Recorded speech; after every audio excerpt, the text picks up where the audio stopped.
La fondation de toute chose, c'est la connaissance. Et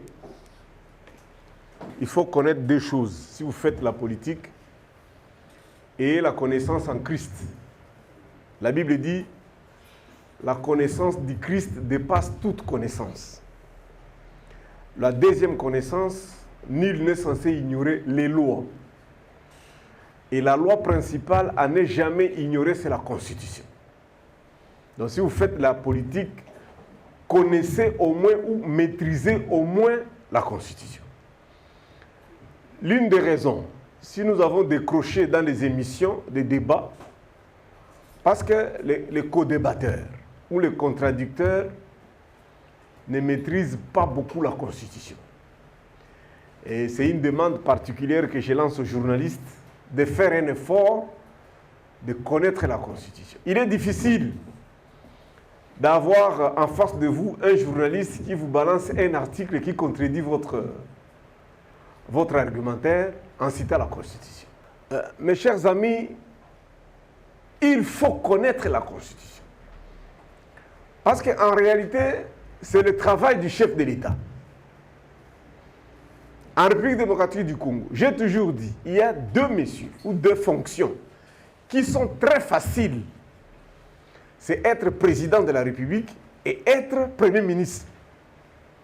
Pourquoi? Parce que le président de la République, il est là juste pour surveiller les 229 articles de la Constitution plus notre préambule. Et le Premier ministre est là pour surveiller le budget national. Ça veut dire quoi? Être ministre sectoriel, c'est plus difficile. Parce que c'est le ministre qui a la charge d'exécution. Mais le Premier ministre surveille la répartition et répond au Parlement. Je commence par vous rappeler l'actualité, c'est l'Iran. L'Iran vient d'ouvrir le golfe d'Ormuz. Ce que Trump pensait que c'était lui qui contrôlait, au contraire c'est l'Iran. Mes chers amis, il faut connaître. Pourquoi je l'ai dit? Parce qu'il y a eu une négociation au Pakistan, et ça continue. Mais Trump avait envoyé son vice-président, J. Vance. Ce garçon est arrivé là-bas, c'est un avocat. Il ne connaît rien des négociations. Il a appelé Trump plus de 10 fois, il a appelé Netanyahou.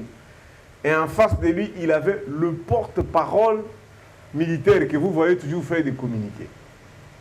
Ce garçon, il a une licence en mathématiques, il a un master en mathématiques, il est docteur, il parle plusieurs langues. Il a une connaissance précise que la délégation américaine n'en avait pas. Parce que Trump a envoyé charger un immobilier, un commissionnaire de maison et son beau-fils. Vous voyez le tribalisme ici, là où ça peut amener. Si vous regardez dans 40 jours ce que l'Amérique a perdu, c'est parce que Trump est mal entouré. Il est entouré de gens qui n'ont pas la connaissance. La Bible dit, le sang d'Abel crie jusqu'aujourd'hui. Les innocents, leur sang crie plus que le sang d'Abel. Je voudrais vous dire que même ceux qui font le mysticisme, même là, il faut avoir quelque chose à avoir. Il faut avoir quelque chose pour avoir, en fait. C'est pourquoi Jésus, pour nourrir les gens, il a demandé, vous avez quoi? On a le pain, on a le poisson. Vous ne pouvez pas faire la politique et devenir grand si vous n'avez pas la connaissance de la Constitution. J'insiste. Car la Constitution est la loi mère. Que veut dire la loi mère? Ça veut dire que toutes les lois doivent s'y conférer. Tu peux ne pas connaître d'autres lois, mais maîtriser au moins la Constitution, parce que toutes les lois doivent sortir d'elle. Et à ceux qui disent que la nôtre ici a été élaborée à l'étranger, il faut vous en féliciter, parce que ça veut dire que ça requiert l'unanimité de l'international. Et comme c'est passé au référendum, ça veut dire que c'est une constitution qui n'a pas de problème. Et aujourd'hui, je vais vous démontrer que, à part les caprices, ceux qui réclament la révision constitutionnelle n'ont pas raison.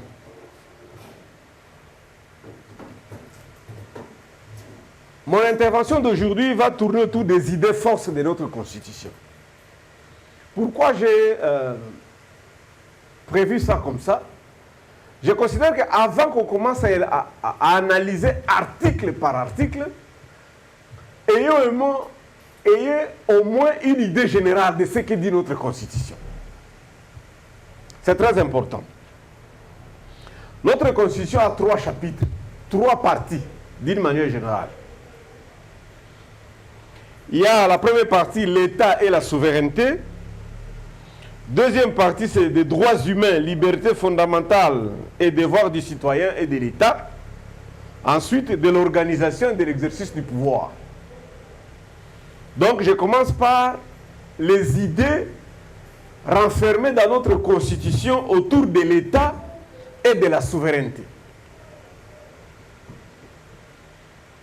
Le but ici est de consolider l'unité nationale. Donc la première des choses, la première mission de notre Constitution, c'est de consolider l'unité nationale. Cette Constitution n'a pas été conçue pour balkaniser ou bien pour scinder le pays en morceaux. Non, non. Elle a été élaborée pour conserver l'unité nationale. Ça, vous tous, vous devez retenir ça. Deuxième raison de cette Constitution, c'est créer un centre d'impulsion et de développement à la base. Vous verrez quand on va développer par exemple l'article 3 de notre Constitution, et ça vous démontre comment est-ce que cette Constitution ici du 18 février 2006 n'autorise pas que le développement commence à haut. Ici, ce n'est pas le trickle up. Notre Constitution parle de trickle down. L'initiative doit partir de la base pour monter en haut. Et c'est la raison pour laquelle nous sommes passés de 11 provinces à 26. Pour rapprocher les dirigés des dirigeants. C'est une proximité entre les personnalités, en commençant par la personnalité juridique. Vous comprendrez qu'ici, chez nous, en République démocratique du Congo, le mariage se contracte à la commune, mais le divorce, ce n'est pas à la commune. Vous vous mariez à la commune, mais pour vous séparer, vous devez aller au tribunal. Et vous savez aussi que quand un enfant naît, il faut aller l'enregistrer à l'État, au bureau de l'État civil. Et les mariages. Donc vous pouvez... je connais un coin dans mon territoire, par exemple, c'est terrible. Tribunal de paix. Vous êtes par exemple à Kamituga, mais la grande instance est à Uvira. Il n'y a pas la possibilité de faire le direct. Donc il faut venir d'abord par Bukavu, Bukavu ensuite Uvira. Vous voyez un peu ça. Donc vous pouvez enregistrer mariage ici, vous allez vous séparer à 700 km. Et généralement, les policiers qui viennent par exemple prendre les prisonniers, c'est un vieux papa que vous pouvez tabasser en cours de route. Donc l'intention est de rapprocher les compétences proches du peuple. Troisième élément qu'il faut retenir,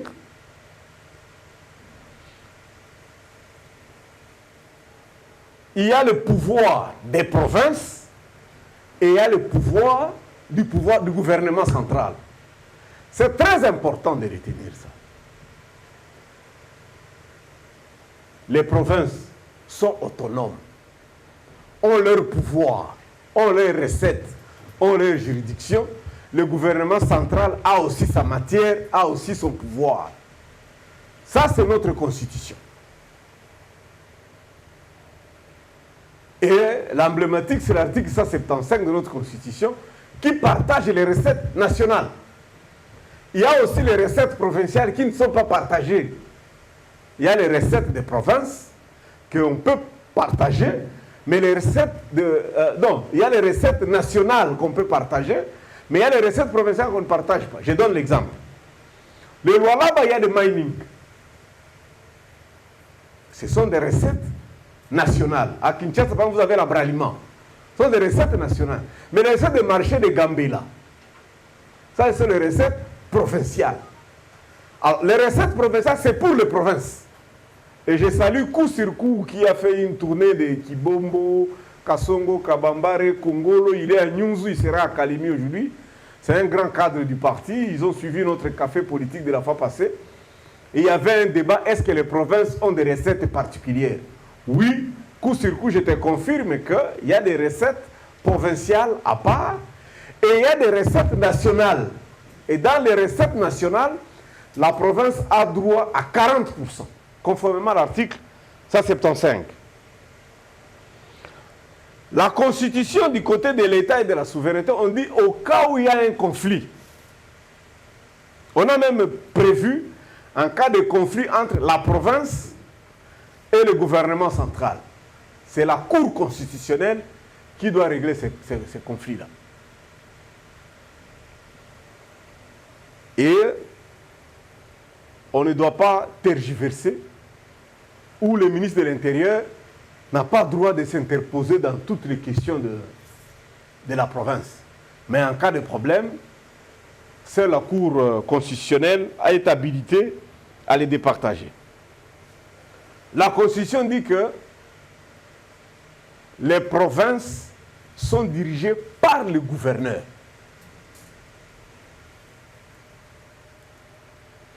Et l'Assemblée nationale.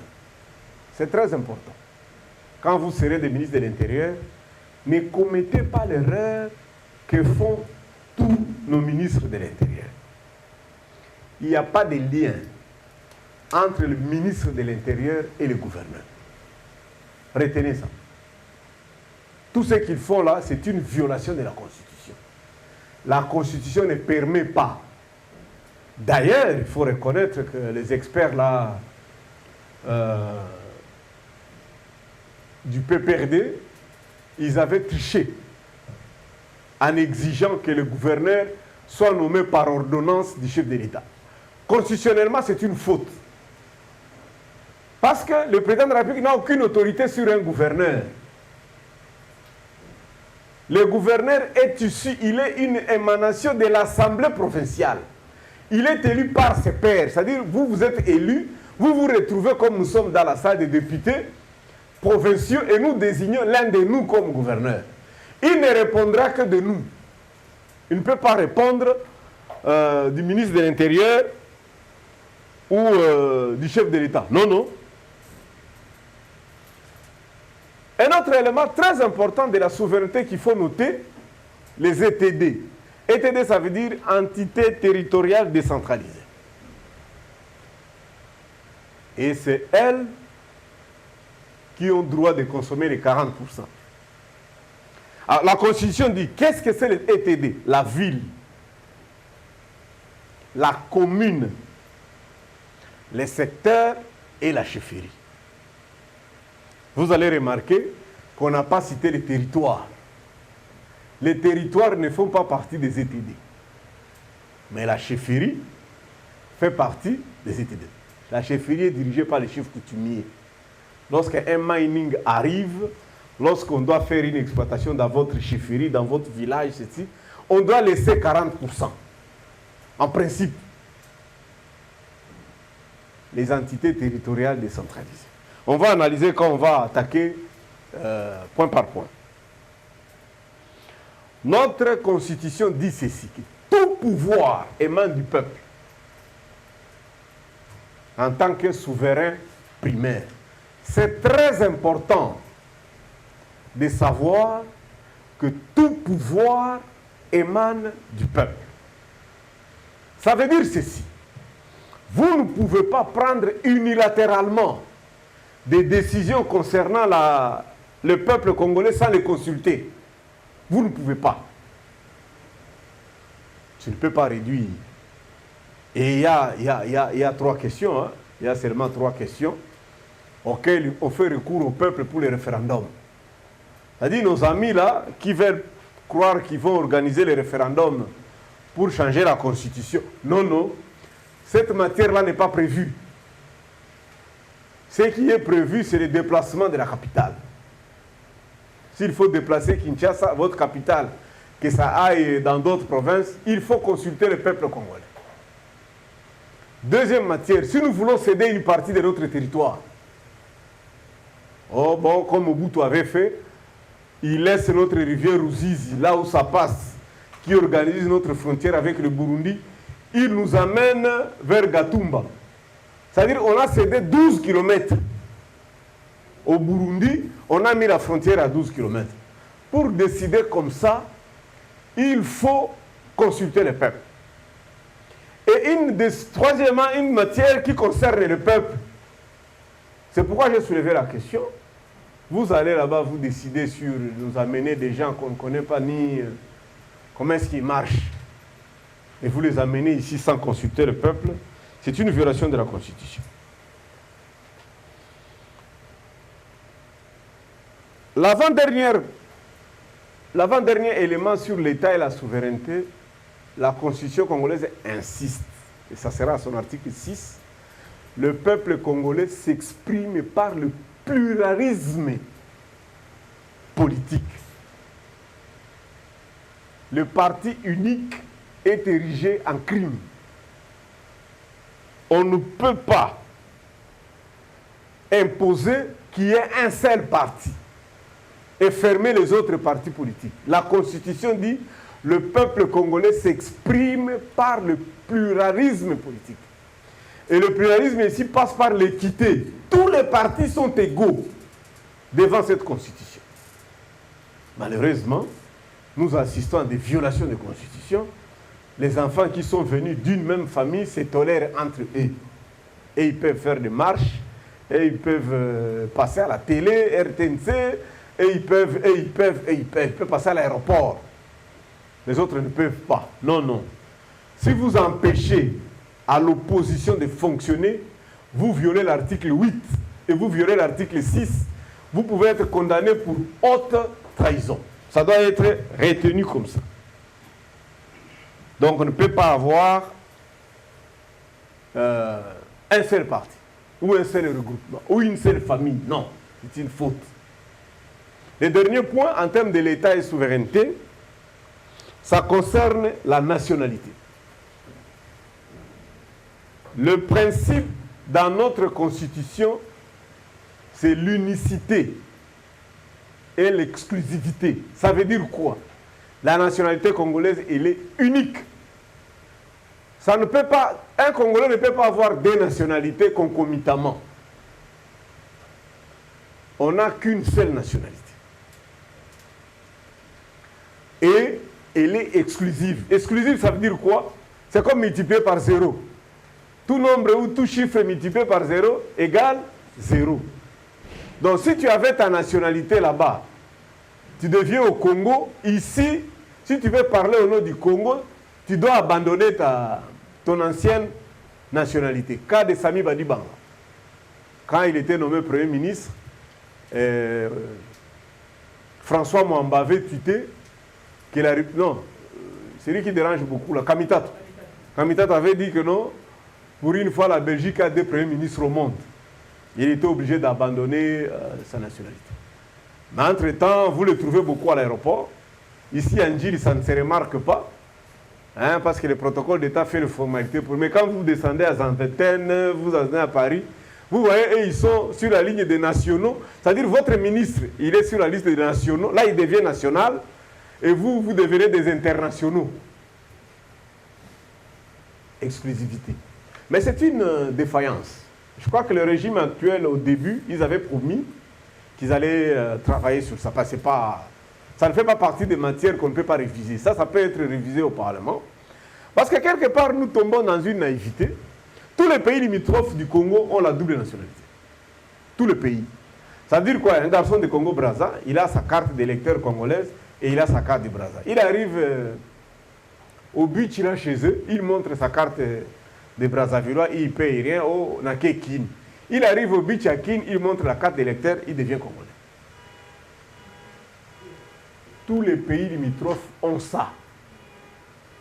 Maintenant, en quoi nous on joue la politique d'Autriche de nous cacher? Je vous dis, tout le monde est comme ça. Je vous rappelle d'ailleurs une blague là, j'avais un des collaborateurs, il était administrateur du territoire à Idjui. Pour plaire à ses amis de l'autre côté, il a mis des barges et des barges pour aller appuyer les élections qui s'est passées dans le pays limitrophe. Or, leur CENI avait déjà comptabilisé, comme on fait ici chez nous là.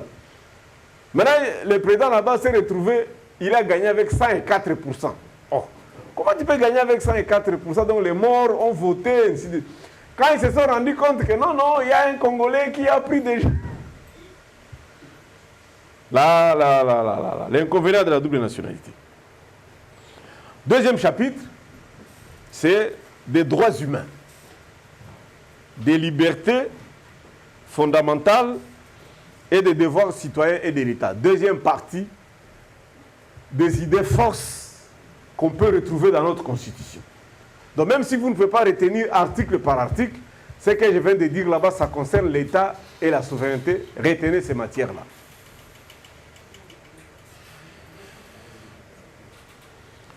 En matière de droits humains, la Constitution congolaise s'attache aux lois internationales, adhère aux instruments juridiques internationaux. Conséquence, en matière de droits humains, les lois internationaux ou les instruments juridiques internationaux sont au-dessus de nos lois. Qu'est-ce que je vais dire? La Convention de Genève interdit la torture. Ça veut dire quand on t'arrête, tu ne peux pas être torturé. Ça, c'est la loi internationale. Même si on est fâché contre toi, on ne peut pas te taper, on ne peut pas te torturer. Les prisonniers de guerre, vous avez vu l'image, dans tous les camps, on prend les prisonniers, mais vous verrez que nous, quand nous prenons les prisonniers de guerre, nous avons tendance à les gifler.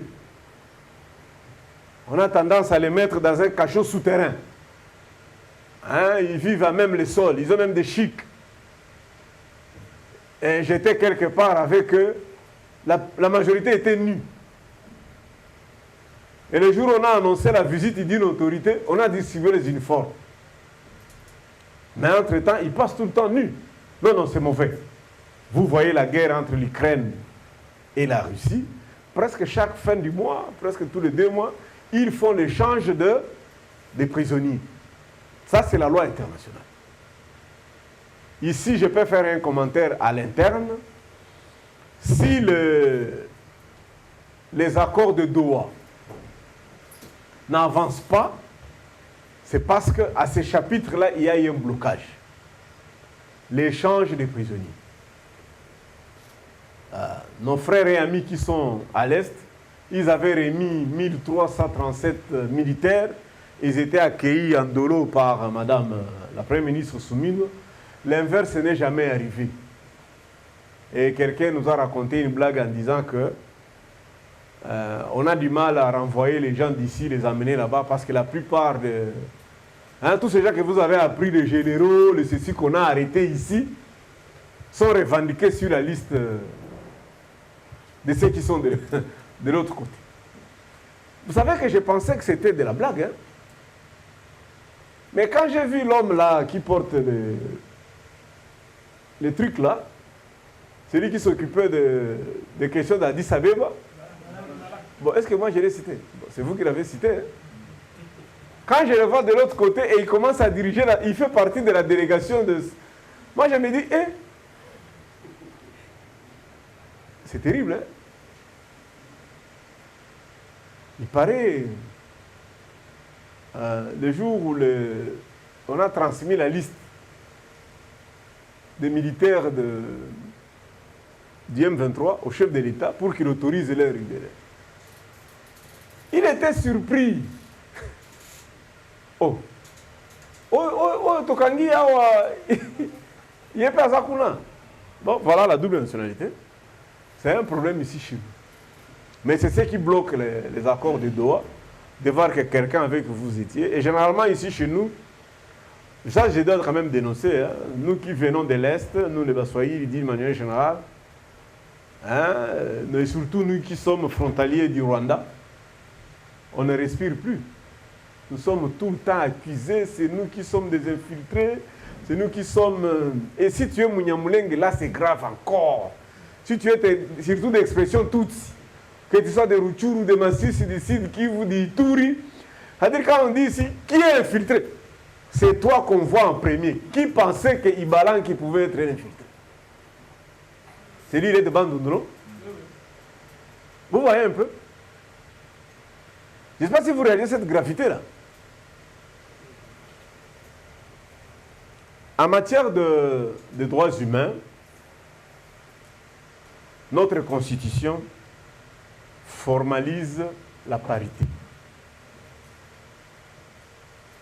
Hommes, femmes.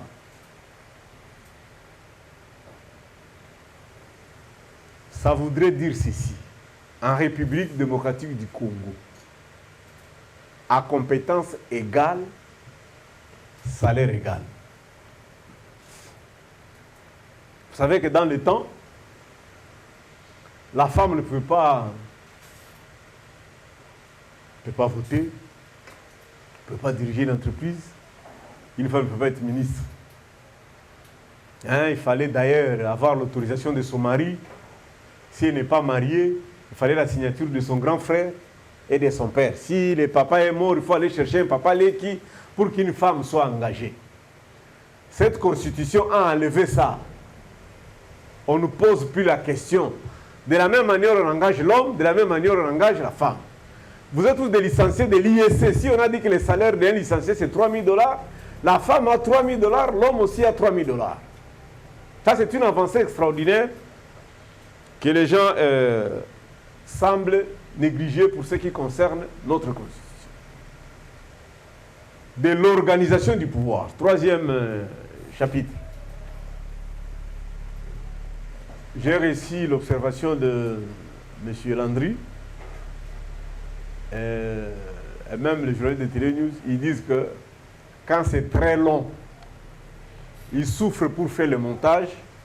On recommande de plus en plus que je commence à réduire les timings. Bon, nous allons nous efforcer. Et je crois qu'on va commencer article par article. Je crois qu'on va commencer à avancer sur 15 ou 20 articles à une séance. Ne vous en faites pas, nous sommes pédagogues. Nous allons trouver les résumés. Voici la manière dont la Constitution organise le pouvoir en République démocratique du Congo. La Constitution appelle ça les institutions. On n'appelle pas ça le pouvoir, on appelle ça les institutions. Et nous avons 4 institutions. La première, c'est le président. La nuance est détail. La première institution en République démocratique du Congo, ce n'est pas la présidence. C'est le président. Deuxième institution, le Parlement. Par le Parlement, c'est l'addition entre l'Assemblée nationale et le Sénat. Ensuite, le gouvernement et enfin les cours et tribunaux. Il faut préciser que le président de la République, il est la première personnalité de l'État. La deuxième personnalité, c'est le président de l'Assemblée nationale. Mais celui-ci n'est pas le dauphin légal du chef de l'État. Le dauphin légal du chef de l'État, c'est le président du Sénat. Il faut retenir. Et c'est important. Le Premier ministre n'est pas aussi la personne qui vient après le chef de l'État. Donc peut-être on aura un café politique sur le protocole et vous comprendrez. Il faut préciser ici que le président de la République ne peut pas révoquer le Premier ministre. Il n'a pas ce pouvoir-là. Là aussi, c'était un abus, une exagération qu'il signe par une ordonnance pour faire entrer le Premier ministre au pouvoir. Le Premier ministre est une émanation de la majorité parlementaire. Le Premier ministre a l'autorité sur lui, l'Assemblée nationale. C'est l'Assemblée nationale qui peut le démettre. Mais, ici, la Constitution règle quand même 7 préoccupations majeures. 7. Ils ont estimé que c'est possible qu'il y ait un problème. Premièrement, la Constitution assure le fonctionnement harmonieux des institutions. Celui qui ne sait pas là où il doit passer doit aller vérifier la Constitution.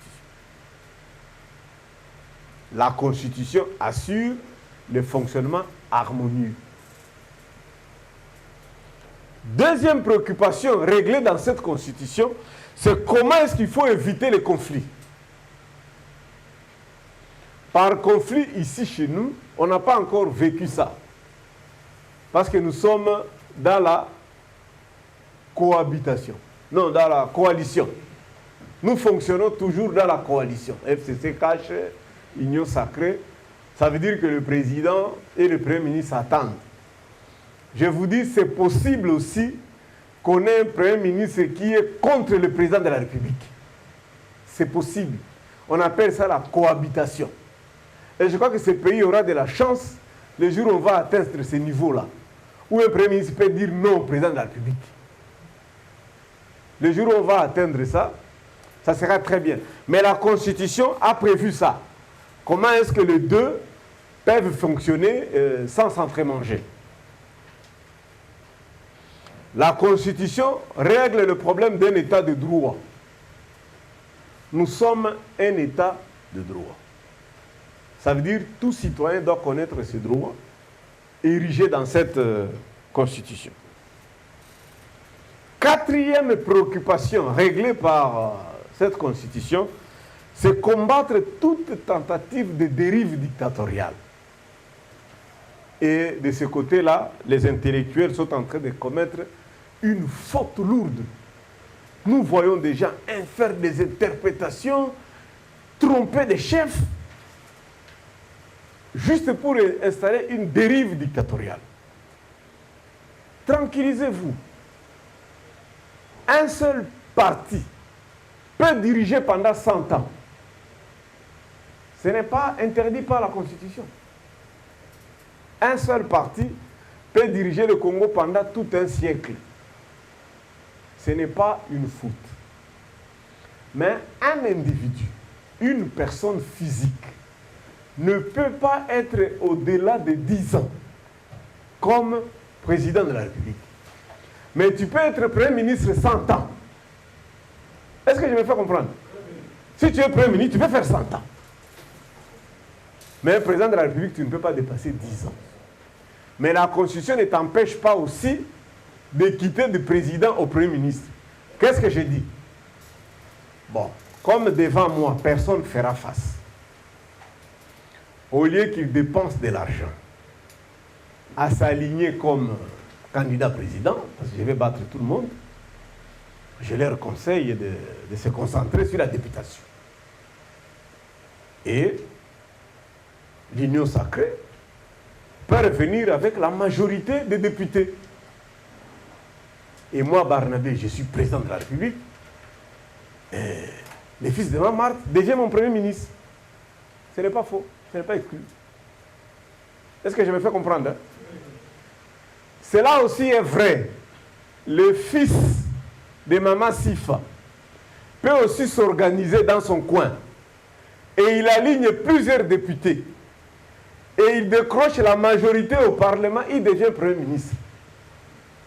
Machine ou pas, Tina 3 ou pas. Maintenant, vous allez faire comment? Parce qu'apparemment, les gens se concentrent seulement ici. Président, tu dois rester. Aussi, ici, mission, mandat, oh, bon, ok, nous, on ne sait pas très bien la différence entre mandat et mission. D'accord. Mais si nous allons aux élections, il gagne, il reste président de la République, mais il a comme Premier ministre Jikaka, ou il a comme Premier ministre Nanga. Vous faites comment? Et ce sont des questions qu'on n'aime pas quand je pose. Sixième préoccupation réglée dans cette Constitution, c'est la lutte contre l'impunité. La Constitution démontre comment est-ce qu'il faut punir les gens.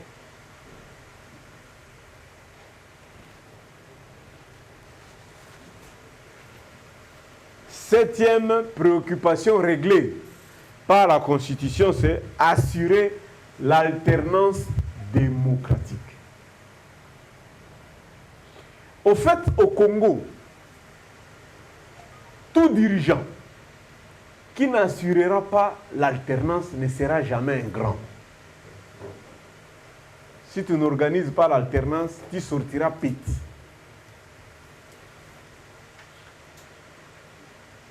Raison pour laquelle le mandat est renouvelable une seule fois. Il est de 5 ans et il est renouvelable une seule fois. Cette formulation-là ne doit pas être compliquée. Vous venez, c'est comme quand on entre en prison, on te met contre les murs, on te prend la photo, wanted, on te met la fiche, on écrit la date.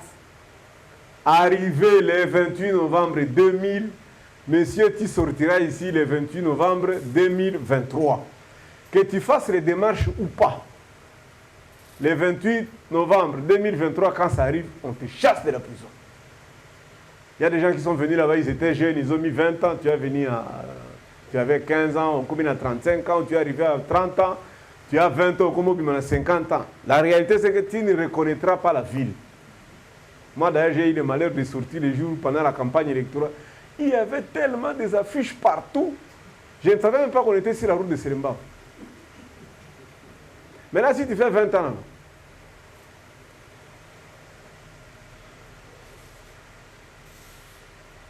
ici, la Constitution fixe les charges du président. Pendant son mandat, il est le garant de la Constitution, de l'indépendance nationale, du respect des accords et des traités internationaux. La première tâche du président, Yangon Alubaka, c'est le travail le plus facile. Veillez seulement que la Constitution soit appliquée. On peut faire un tableau Excel. Donc, chaque jour, va violer Wapi, va violer Wapi. C'est ça le premier travail du chef de l'État. Il est le garant de cette Constitution ici. Et c'est là où c'est compliqué, dès lors qu'il a prêté serment sur ça. C'est devenu son fils qu'il ne peut pas tuer. Il ne peut pas tuer ça. Parce que la première tâche qu'on lui a accordée, c'est de veiller à ce que cette constitution ne puisse pas mourir. Mais Nanga n'a pas encore prêté serment sur ça. Il peut tuer ça. Il peut ne pas respecter. Vous voyez la nuance, hein? Deuxième attribution du chef de l'État, il est le régulateur. Réguler et arbitrer le fonctionnement normal des institutions avec l'implication du gouvernement sous contrôle du Parlement. Il doit veiller que chaque institution fonctionne, que chaque institution aille son argent, son budget. Est-ce que les provinces fonctionnent? Est-ce que les ETD fonctionnent? Est-ce qu'ainsi de suite?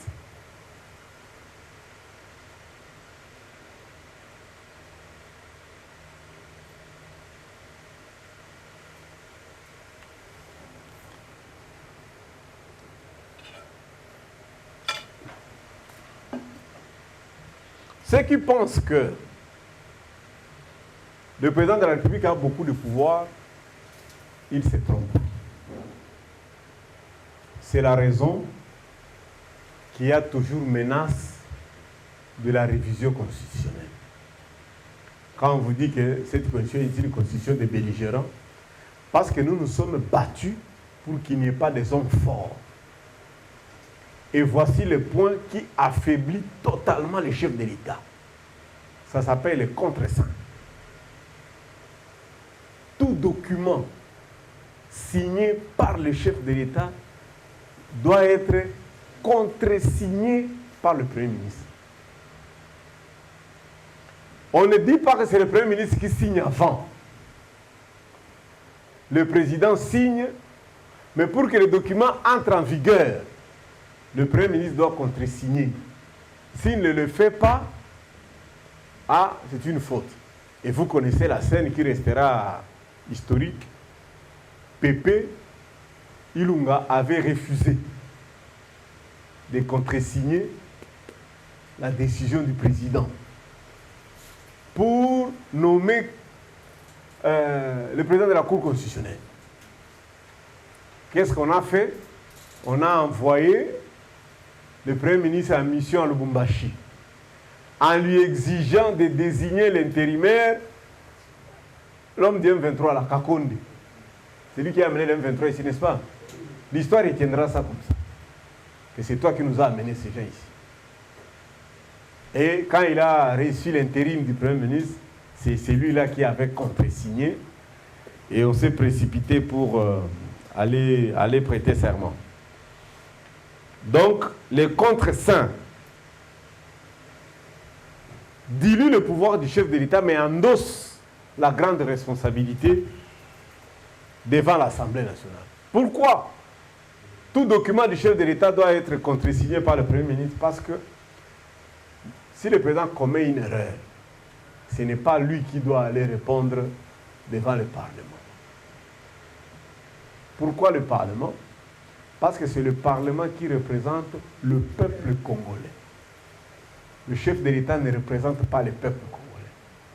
Le chef de l'État représente l'État. C'est-à-dire quand il y a quelqu'un qui arrive ici, au lieu de nous recevoir, nous tous 120 millions, le chef de l'État les reçoit à notre place. Au lieu que nous tous 120 millions, nous puissions aller à l'investiture de Sassou Nguesso, lui il va là. Mais là, il ne peut pas signer. Il ne peut pas signer un document. Il ne peut pas signer. Beaucoup de gens se précipitent à être des présidents. Quand ils arrivent là-bas, ils constatent que c'est une fonction presque vide. Et ils commencent à placer les amis à la Banque centrale, ils commencent à placer les amis aux finances, pour que bon, vous pouvez vous retrouver. Non. Le jour où on va remettre ce pays dans rail, le gouverneur de la Banque centrale ne peut pas être ami du président. Ça ne s'explique pas aux ordres. Le gouverneur de la Banque centrale répond seulement à l'ordre du ministre des Finances. Pas celui qui signe les OP. On est allé même plus loin dans cette constitution ici. À l'époque de Mobutu, les affaires étrangères, la défense et la sécurité, c'est-à-dire ANER et consorts, étaient une matière exclusive du chef de l'État. C'est-à-dire que c'était une matière qui était, on considérait ça des domaines réservés. C'était des domaines réservés du chef de l'État. Seul, il décide qui sera ministre de la Défense, qui sera aux affaires étrangères et qui va être DG de l'ANER. Ou AG, on appelle, je crois, AG de l'ANER. Mobutu, d'ailleurs, plusieurs fois, quand vous regardez dans les 32 ans, il a été plusieurs fois lui-même ministre de la Défense. Cette constitution ici refuse ça. C'est une matière de collaboration, domaine de collaboration entre le président et le Premier ministre. Ça veut dire qu'ils doivent s'entendre sur le nom. Qui sera le ministre des Affaires étrangères? Kaikwamba, non, attention, vous devez discuter. Mais quand vous regardez les choix dans ces domaines-là, la défense, aux affaires étrangères et à la sécurité, vous sentez que le Premier ministre n'a pas été consulté. Parce que s'il pouvait être consulté, et il pouvait ou il pouvait, on ne pouvait pas avoir ceux qui sont là-bas. Donc c'est le Premier ministre qui conduit, qui est le maître, qui est le patron des actions gouvernementales sur le terrain. Ce n'est pas le président. Et donc c'est une faute constitutionnelle quand on nous raconte toujours des histoires sous le haut patronat du chef de l'État. Non, ça ce sont les discours de nos flamands et wallons qu'on avait ici à l'époque de la colonisation. Parce que le roi de Belge n'a pas mis ses pieds ici. Qu'on ne vous trompe pas, le Paul II n'est pas venu au Congo. Ce sont des Baudouins qui sont venus. Mais Léopold II n'est pas venu. Conséquence, tous ces margoulins qui étaient ici, les gouverneurs généraux, tous ceux qui dirigeaient, ils avaient l'habitude, comme ils n'étaient pas belges aussi, on allait chercher des Polonais, des Flamands, des prisonniers, des bandits, des Italiens qui venaient ici. Et c'est eux qui ont amené cette flatterie-là de commencer à dire sur le haut patronat du chef de l'État, le chef de l'État vous a envoyé, le chef de l'État a Tindé Libino. C'est faux. En République démocratique du Congo, la Constitution ne donne pas ça au chef de l'État. C'est une matière du Premier ministre. En principe, le ministre devrait dire c'est notre Premier ministre qui vous a donné ça, qui vous a envoyé ça. Parce que c'est elle qui signe ou celui qui signe vos autres démissions et celui qui vous paye. Ce n'est pas le président de la République qui paye le ministre. C'est le Premier ministre. Et encore une fois, c'est elle qui est comptable devant l'Assemblée et c'est elle. Parce qu'il n'y a qu'elle qui peut être sanctionnée et son gouvernement. Pour démettre un gouvernement, on n'accuse pas le chef de l'État. Vous verrez des ministres travailler tout le temps au nom du président. Au nom du président. Au nom du président. Bon, maintenant, là, comme ça ne passe pas bien, hein, comme le gouvernement ne travaille pas bien, tout le monde réclame qu'on change le gouvernement. Bon, quand on dit changer le gouvernement, c'est changer le président. Parce que vous faites tout à son nom. Et lui aussi, il est content, on fait tout à son nom. Bon, maintenant, le peuple dit non, non, non, non, tout pouvoir vient de nous, vous travaillez mal, il faut changer. Quand on dit il faut changer, le Parlement va changer le président. Non. Le président, pour le cadre de motion de censure, ce n'est pas le président qui est concerné. La motion de censure, ça fait tomber le Premier ministre. Donc nous demanderons à nos premiers ministres d'être conséquents, d'être courageux, entrer dans l'histoire. Ne vous cachez pas derrière l'autorité du chef. Mais l'Assemblée nationale peut démettre un ministre à titre individuel, tout comme ça peut chasser tout le gouvernement. Donc quand il s'agit de motion de censure, on chasse tout le gouvernement et le Premier ministre. Mais on peut avoir une motion de défiance. La motion de défiance, la Constitution prévoit, peut faire tomber un ministre. Comme là, on a convoqué, un député a convoqué le ministre de l'Intérieur, le député là s'est fait chasser dans son parti, et parce que le regroupement appartient à Sama Lukonde. Vous voyez ça? Toi, tu es député, tu constates qu'on tue les gens. Il y a beaucoup de tueries. Hein? Ces derniers temps, on tue beaucoup. J'ai même vu à ma tête, je ne sais pas si c'est vrai, où il y a un entrepôt où il y a la chair humaine. Bon, maintenant, quand les députés interpellent le ministre de l'Intérieur pour nous expliquer, on le chasse d'abord. Il est président du parti de Moïse Ndonzang. On le chasse d'abord comme président du parti et on le chasse. Oh, ya. C'est grave. Mais, attention, si le Parlement et le Sénat sont réunis en congrès et qu'on vote à 3/4, ils peuvent chasser le président. Ils peuvent faire tomber le président de la République et l'envoyer à la Cour constitutionnelle. C'est ça la particularité de notre Constitution. C'est très important de retenir ça, que l'Assemblée nationale, avec le Sénat réunis en congrès, s'ils votent à 3/4, ils peuvent faire tomber le président. C'est très fort, hein? Et l'Assemblée nationale, si elle est réunie aussi à 3/4, peut faire chasser le Premier ministre. Mais pour quelle raison ils peuvent se réunir pour chasser les chefs de l'État? Pour deux raisons. Première raison, les délits d'initié et la haute trahison. Bon, vous savez que moi je n'aime pas trop commenter sur lui, hein, surtout ici comme c'est sensible. Hein? Moi je vais seulement vous dire, le délit d'initié c'est quoi? Mais je ne vais pas donner l'exemple. Comprenez mon c'est dur là-bas, hein? S'asseoir sur le pied. Le délit d'initié est une infraction boursière. Boursière ici, ça veut dire l'argent. Consistant à utiliser une information privilégiée pour réaliser des gains, occasionnant des pertes sur le marché financier avant que le public ne soit au courant. Et si le président a sali kope mbongo pour intérêt na yemoko et la République ne se retrouve pas, le Congrès peut se réunir et les chasser. J'ai fini d'ailleurs.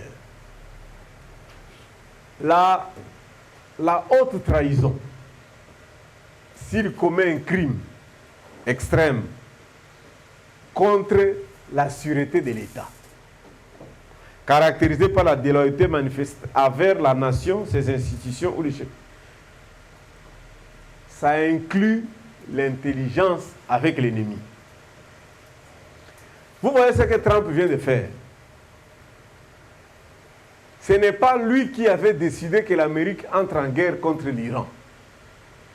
Il est établi aujourd'hui qu'il a été influencé par le Premier ministre israélien. Et ils ont perdu des biens de plus de 40 milliards de dollars dans cette guerre ici. Si un journaliste d'investigation établit que réellement ce n'est pas souverainement, donc le chef de l'État n'a pas pris ces décisions pour l'intérêt des Américains, et les citoyens américains sont morts, toutes les bases dans le Moyen-Orient aujourd'hui sont détruites, pour satisfaire le Premier ministre israélien, Trump sera condamné pour haute trahison. Le délit d'initié, c'est au cas où, comme c'était le cas de Covid, je vous rappelle qu'il y a eu des autorités en Europe qui avaient proclamé qu'il y avait des Covid et on a enfermé les gens pour que eux, comme ils sont actionnaires dans la pharmacie ou dans les usines qui fabriquent les seringues, que leurs marchandises soient circulées, soient vendues sur le peuple ou sur l'étendue du territoire. Si c'est établi, c'est un délit d'initié. Pour ces deux choses-là, on peut chasser les chefs de l'État. Ou, encore ici, s'il est établi qu'il a fait exprès pour qu'une partie du territoire soit scindée, soit prise par les ennemis. Donc ici, il n'a pas fait un effort pour arrêter ça. On peut se réunir et les foutre dehors. Bien que le Parlement jouit du monopole du pouvoir législatif, ce n'est pas les députés. C'est le Parlement qui a le monopole du pouvoir législatif. Un député n'est pas au-dessus de la loi. On peut enlever les immunités d'un député et l'arrêter. Il ne faut pas venir dire aux gens ici, parce que je suis député, je suis député. Non, non, tu n'es pas au-dessus de la loi. Leurs immunités peuvent être levées. Le chef de l'État peut dissoudre l'Assemblée nationale. Au cas où ils sont en conflit en permanence avec le gouvernement. C'est que le chef de l'État peut se réveiller un matin et dire « Je ferme l'Assemblée nationale. Allez, rentrez aux élections. » Mais il n'a pas le pouvoir de faire partie du Premier ministre. Vous voyez un peu cette... C'est-à-dire, en cas de conflit, il peut prendre seulement position pour le Premier ministre et sacrifier l'Assemblée nationale. Je termine par le judiciaire. Le pouvoir judiciaire est totalement indépendant, conformément à l'article 150. Mais je n'ai jamais compris comment ces gens-là sont pauvres. L'institution président de la République bouffe beaucoup d'argent. Le gouvernement bouffe beaucoup d'argent. Le député bouffe beaucoup. Et pourtant, c'est eux qui sont censés arrêter ces gens-là. Mais les magistrats sont malheureux. Et pourtant, ils sont totalement indépendants. Quand on dit l'indépendance, ça veut dire l'article 149, au-dessus du juge, il n'y a pas quelqu'un d'autre. Au-dessus du juge, il n'y a que la loi. Le juge n'a pas de chef. C'est très important. Hein? Quand les dossiers encore au niveau du procureur, vous pouvez négocier. Hein? Quand ça arrive devant le juge, seule sa conscience et son chef. C'est pourquoi le métier de juge, c'est noble.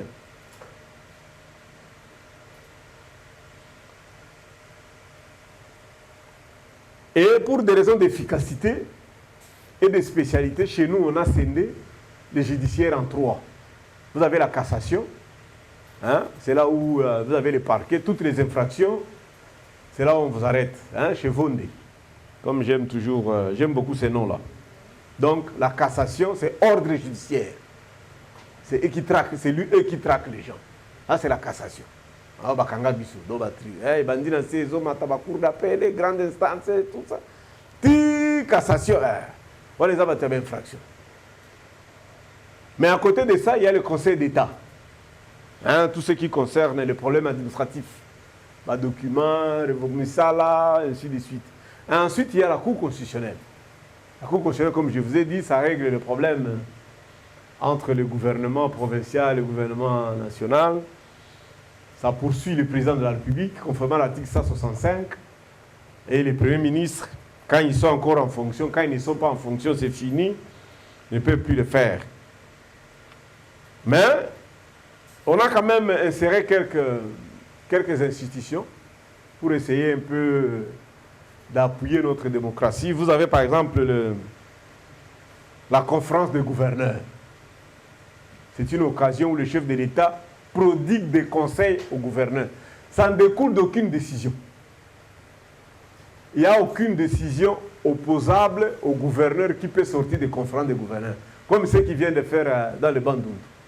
On ne peut pas décider, il peut seulement vous donner conseil. C'était une occasion pour le président, pour que le président rencontre les gouverneurs. On a la caisse de péréquation, qui est une faute. C'est soutenu par Vundwawe, en disant qu'on crée une solidarité entre les provinces. Oh, il y a les provinces les plus riches, il y a les provinces les plus pauvres au Congo. C'est faux. Au Congo, il n'y a aucune province pauvre. Vous avez des provinces de paresseux, des gens qui ne travaillent pas beaucoup. Et il y a des provinces des gens qui travaillent beaucoup. Et parce que si on vous pose la question, beaucoup de gens ont tendance à dire Kwango. Kwango n'est pas la province pauvre. D'abord, le pondou que nous mangeons de Kinshasa, ça vient de là. Popo Kabaka, ça se trouve où? Kahemba, vous connaissez le conflit de diamants. Le sud de l'Angola n'est pas riche. L'Angola est riche au nord. Et toutes les rivières de l'Angola se déversent chez nous. Manjili, tout ce que vous voyez ici. Et c'est là où il y a les diamants. La rivière Chikapa, ça vient de l'Angola. Donc Kahemba est très riche en diamants. Les Féchi, au consort, c'est très riche. Il ne faut pas être Louisa, Dilolo, il ne faut pas être riche et Kwango ne soit pas riche. Parce que tout ça, c'est le nord de l'Angola qui est très riche. Mais c'était une manœuvre que nous allons changer très rapidement pour permettre que les provinces envoient les 100% des recettes à Kinshasa. Maintenant, c'est Kinshasa qui doit couper 10%. Hein, on dit, bon, ça c'est pour les provinces pauvres, on met 10% à côté. Ça reste 90, vous prenez 40, le gouvernement central prend 10, mais on ne sait pas comment est-ce qu'on gère les 10% là. Et ça, c'est le professeur Vundwawe qui avait plus soutenu cette affaire ici, et le gouverneur souffre de rétrocession. Nous avons aussi quelques institutions d'appui, comme les conseils économiques. Les conseils économiques et sociaux sont là juste pour donner les avis consultatifs. En principe, toutes ces histoires ici, on avait conçu ça pour gérer les potentiels rebelles. Hein? Le conseil économique, juste pour donner des conseils. Mais au bout de la première le Parlement, le conseil économique. C'est juste pour le gérer. Vous avez les institutions pour garantir la démocratie. La CENI. CENI, c'est belé. Et ils sont incapables d'organiser une élection transparente. Il faut fermer cette affaire-là et revenir au ministère de l'Intérieur. Ce sont des aventuriers. Vous avez le CESAC, une institution d'appui pour réguler la démocratie. Incapable d'inviter les journalistes. Moi, j'ai le record d'être invité là-bas. Moi, je dis toujours à Bossende, c'est le Conseil supérieur de l'audiovisuel. Si il y a un dérapage de langage, invitez les journalistes. Mais Dan peut te poser toutes les questions, on ne va pas l'inviter parce qu'il est japonais peut-être, et on nous laisse, on nous invite. Vous pouvez réviser la Constitution pour toutes les matières, sauf la forme de l'État républicain. Ça veut dire quoi? Nous sommes la République démocratique du Congo, avec président, gouvernement, parlement. On ne peut pas devenir empire, on ne peut pas devenir royaume. On ne peut pas changer ça dans notre Constitution. Ça reste inchangé. La forme républicaine. Le principe du suffrage universel. Le président doit être voté par tous les Congolais. Les députés doivent être votés par tous les Congolais, les députés provinciaux, la même chose. On ne peut pas changer ça. Cette blague-là, oh non, il faut aller au Parlement. Bino va député à machine. Bozo là, vous votez président. Oh, des corruptibles. Vous savez que le président Félix, quand il est arrivé, il avait bloqué l'élection des sénateurs, non? Vous savez ça? Pourquoi? Oh, vous savez qu'avec 4 voix, tu es élu député, tu es élu sénateur. Vous savez ça? Pour être élu député provincial, 50 000 $. Pour être élu député national, 75 000, 80 000 $. Comment c'est qu'au sénateur? Tu dépenses 400 000. C'est-à-dire qu'il faut que ça dépense union sur un type ou un autre. Non. Mais on dit qu'on ne peut pas changer les suffrages universels. La durée de mandat du président, cette constitution dit qu'on ne peut pas changer ça. C'est 5 ans, on fixe date d'entrée, on calcule seulement les années. Donc si tu es entré comme il est entré ici le 1er ou le 2 janvier, c'est 1, 2, 3, janvier 2028, Fiaguia, Teremouk. Et le pluralisme politique et syndical. On ne peut pas supprimer les syndicats au Congo. Et on ne peut pas avoir un parti unique. Ces matières ici, les 5 matières ici, ne peuvent pas faire révision, ne peuvent pas faire l'objet de révision. Personne ne peut se réveiller et dire, bon, tout changer. Même si vous pouvez changer d'autres articles, même si vous pouvez amener la constitution du ciel de l'enfer, écrit à Dachiruba, en Lingala, Kiswahili, les 5 matières ici doivent rester. Mandat à chef de l'État, 5 ans. Comme disait le professeur Mbata, si tu veux être là, Koufa, Botamana Kombo Moussous. Cette institution, cette constitution est une réponse de contestation de légitimité. Depuis que nous sommes un pays indépendant, on n'a toujours pas reconnu ceux qui dirigent la République en disant que on arrive toujours par de fraude. L'effort de cette constitution, c'est de régler les conflits de légitimité. Je termine en disant, une constitution qui n'est pas respectée et qui n'est pas appliquée, ça ne sert à rien. J'ai dit, je vous remercie.